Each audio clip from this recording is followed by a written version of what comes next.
Buenas tardes, bienvenidos a El futuro es hoy.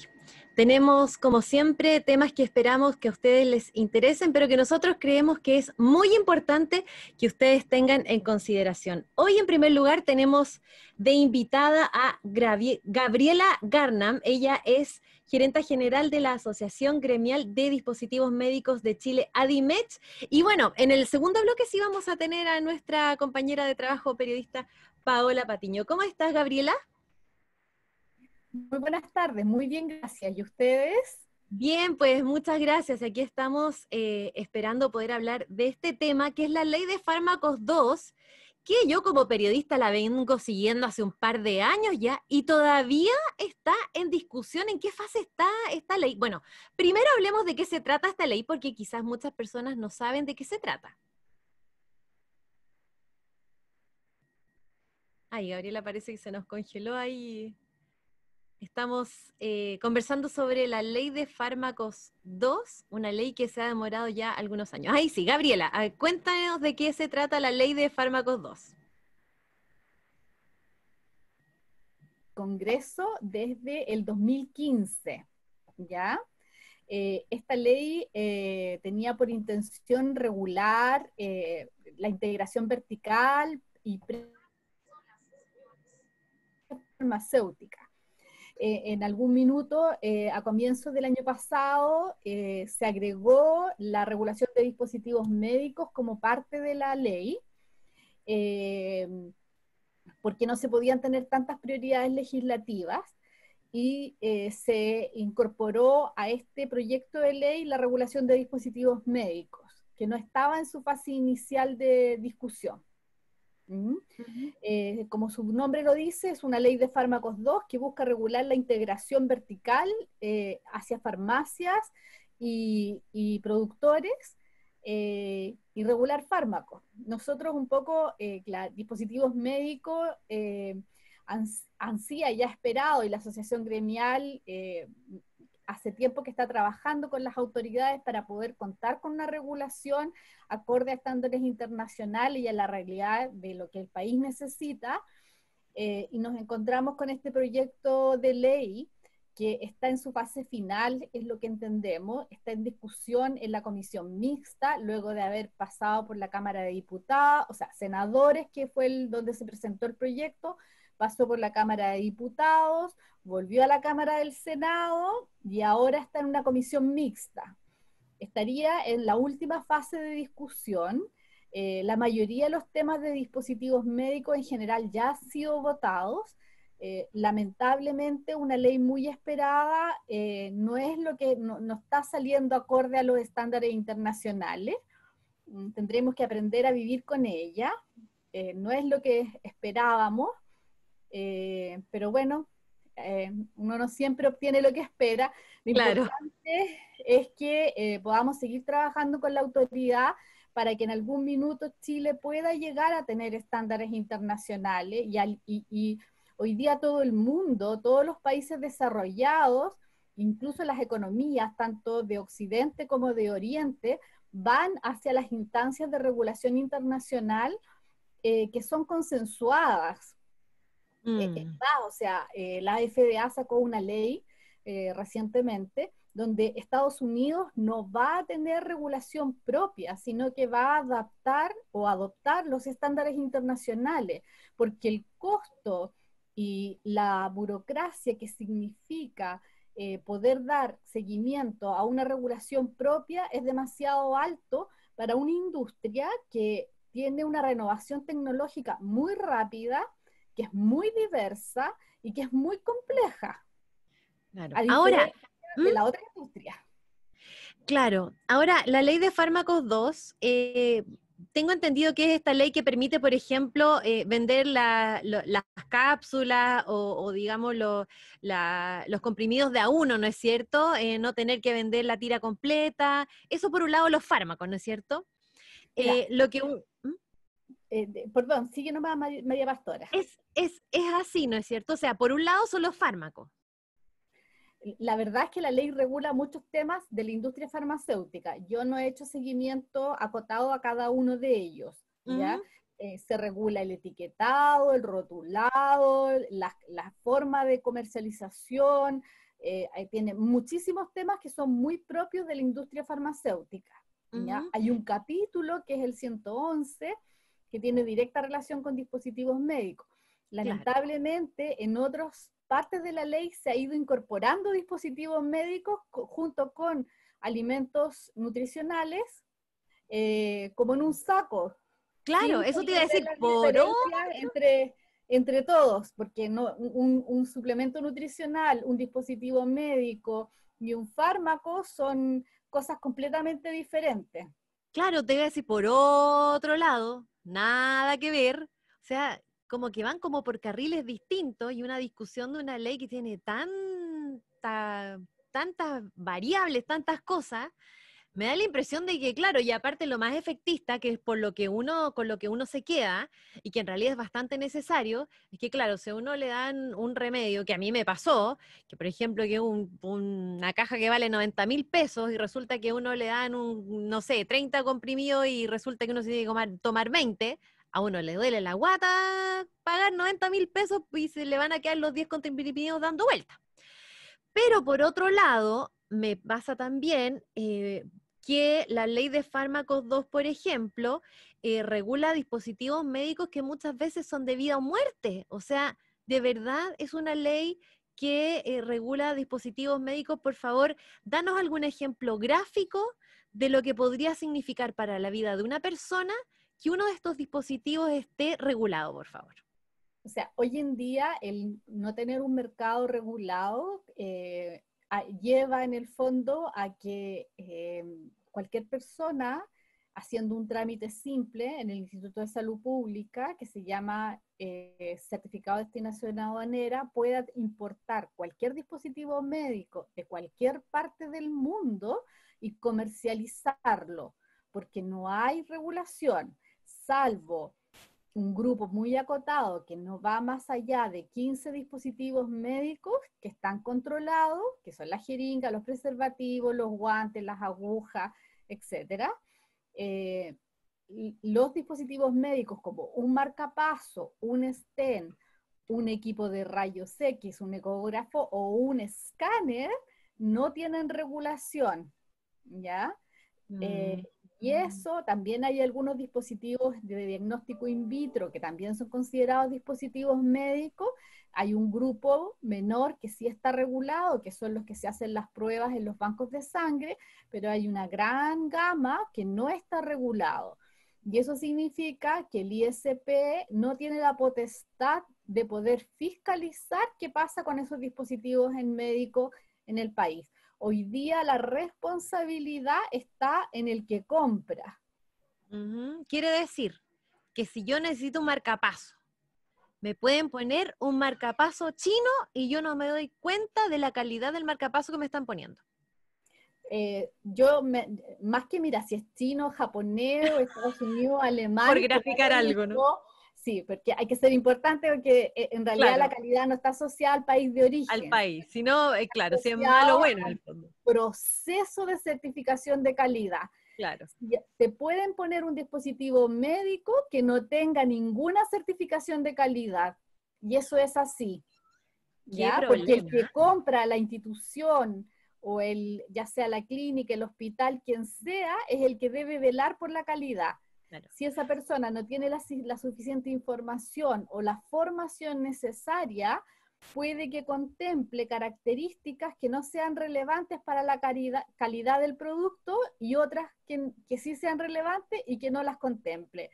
Uno es que en general se compra por precio y no se toman, en general, Pero claro, po.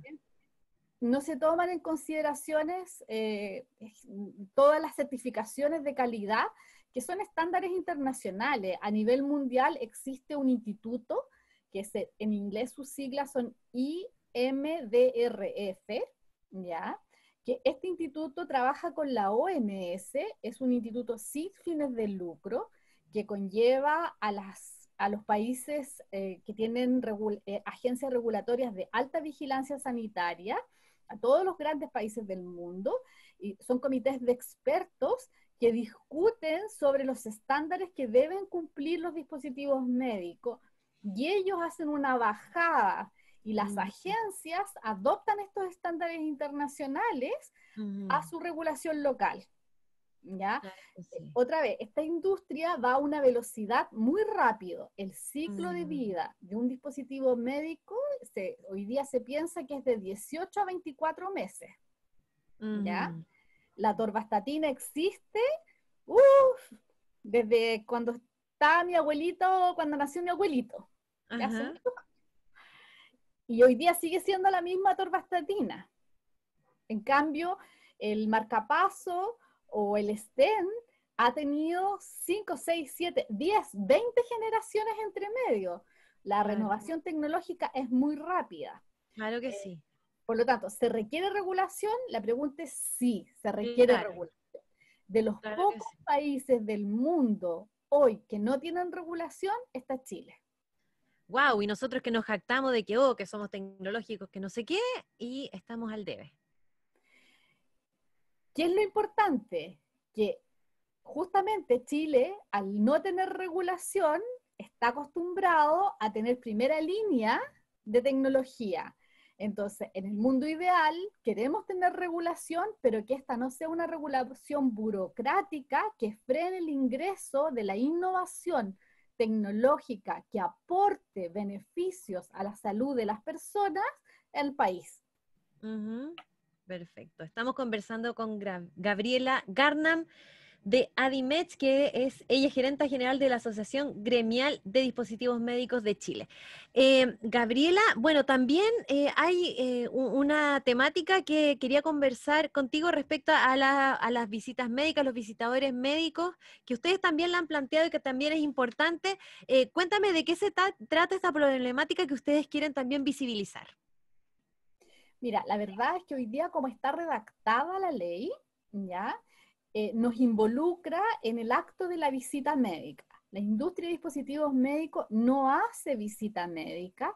Si uno entiende, y si bien es cierto, no está definida legalmente en Chile, pero cuando uno habla en el contexto internacional, que tampoco hay una gran definición, pero se entiende que es la relación entre un profesional de la industria farmacéutica con un profesional de la salud que está habilitado para prescribir, sea un médico, un bioquímico, un farmacéutico. Nosotros no cabemos dentro de esa relación, ¿ya? Y sí tenemos un rol súper importante que no lo decimos nosotros como industria, nos lo dice la OMS, ¿ya? La industria tiene que capacitar al usuario, que no siempre es un médico, puede ser un técnico, puede ser un auxiliar de enfermería, puede ser un kinesiólogo, un tecnólogo, una enfermera, un neurocirujano, un radiólogo, un bioquímico. Es una gama de profesionales de la salud muy amplia que necesita educación, porque si no te enseño a usar apropiadamente la tecnología, el efecto final esperado puede ser que no sea el adecuado, ¿ya? Entonces, Claro. yo no saco nada, y te lo digo yo soy enfermera de profesión, ¿ya? Y viví una experiencia en carne propia, no me la cuenta nadie. Yo fui enfermera de cuidados intensivos neonatales. Y en algún minuto nos cambiaron las mariposas que le decimos nosotros que usábamos para pinchar a nuestros recién nacidos prematuros. Estamos hablando de bebé de 500 kilos en adelante, 500, 800, 1 gramo, 1 kilo. Muy frágiles. Claro. Y Abastecimiento decidió cambiar el proveedor y nos llegaron unos nuevos aparatos unos nuevos dispositivos médicos para poder funcionar. Oye, un desastre. Los odiamos, reclamamos, hicimos un escándalo como somos las enfermeras. Hasta que llegó un pobre personaje, que era el representante de la compañía, a ver cuál era el problema que teníamos. Y cuando analizó la técnica que estábamos usando, la técnica no era la adecuada. A nosotros nadie nos enseñó que porque había cambiado el dispositivo teníamos que cambiar la técnica.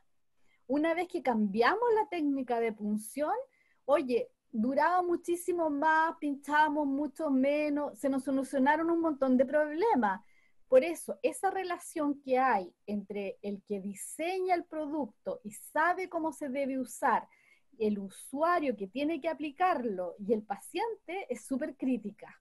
Claro que sí. Como está formulada la indicación, se torna en un acto burocrático donde tendríamos que a través de ley de lobby pedir autorización al hospital para que a su vez nos deriven con abastecimiento. Entonces, si yo quiero ir a reparar un escáner que está dañado y tengo que poner una ley de lobby, la ley de lobby va a ir a abastecimiento. Abastecimiento, no sé cómo lo irá a hacer, me irá a aprobar la ley de lobby y me irá a derivar a mantenimiento. O sea, puede pasar una semana o más sin que el escáner esté reparado y la responsabilidad cae sobre la industria, que tiene un contrato que cumplir, Claro. y en una gestión administrativa que no nos convoca. No, no, una lástima. Entonces, Nuestra preocupación es que la interacción que tenemos, primero, es con una amplia gama de profesionales, segundo, son distintos roles. Nosotros tenemos un especialista clínico que da soporte tanto en pabellón, en cirugía. Cuando hay una cirugía de, no sé, traumatológica, hay una caja con 700 tornillos, tuercas y otros, que el especialista sabe cuál le tiene que pasar al médico. Si no está ese especialista ahí, ¿qué soporte se le va a dar al clínico para que pueda ser exitosa la cirugía? Claro que sí. Entonces, esa es la dificultad que nosotros vemos como industria.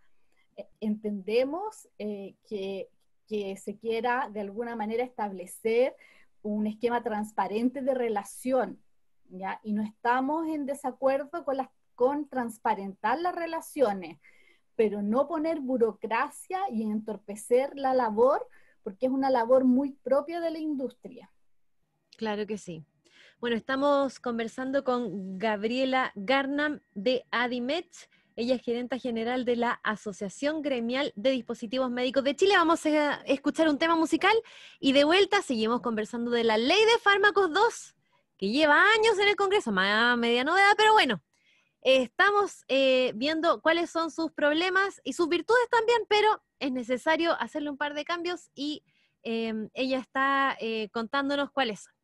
Pausa con musical y volvemos.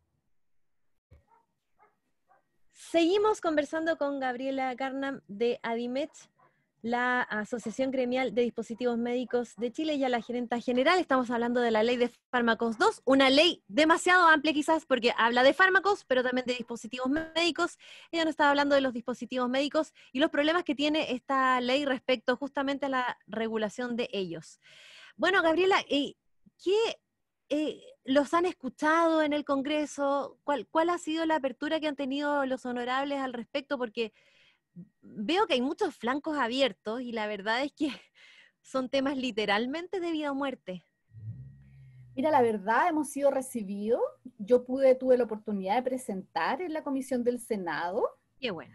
Y nos han escuchado distintos diputados antes en la comisión, pero a la hora de tomar decisiones, nuestra voz queda en el olvido o no se acuerdan de la diferenciación porque esta ley otra vez está muy centrada en farma.